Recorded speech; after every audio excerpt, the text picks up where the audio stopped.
In the ashes of the American Revolution, the young nation was broke. The soldiers hadn't been paid. States were drowning in debt. And the new federal government? It had no real money of its own. The United States was on the verge of financial collapse. But then, one man stood up, not with a sword, but with a ledger. His name was Alexander Hamilton. Born out of wedlock in the Caribbean, orphaned as a teenager, Hamilton climbed to power by sheer brilliance and ambition. He was George Washington's right-hand man during the war. But after independence, his true battle began, against chaos, distrust, and even Thomas Jefferson. The states were printing their own currencies. Inflation was wild. Creditors had no faith in the government. The economy needed order, trust, and capital. Hamilton had a plan, a revolutionary one. He envisioned a national bank, modeled after the Bank of England, to stabilize currency, issue credit, and handle federal funds. But many cried out, "This smells of monarchy, of tyranny."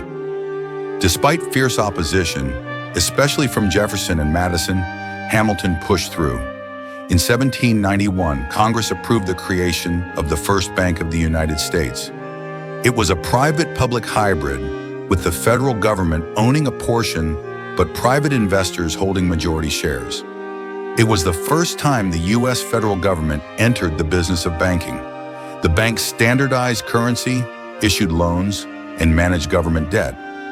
For the first time, America had a central financial system, but the battle raged on. Jefferson believed it was unconstitutional. Nowhere in the Constitution was a bank mentioned.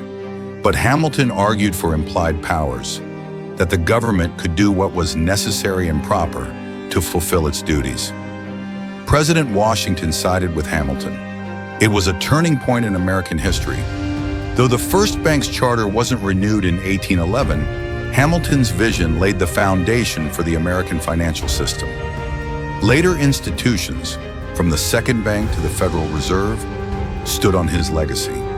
Hamilton turned America from a bankrupt confederation into a rising economic power. He didn't just win battles on paper.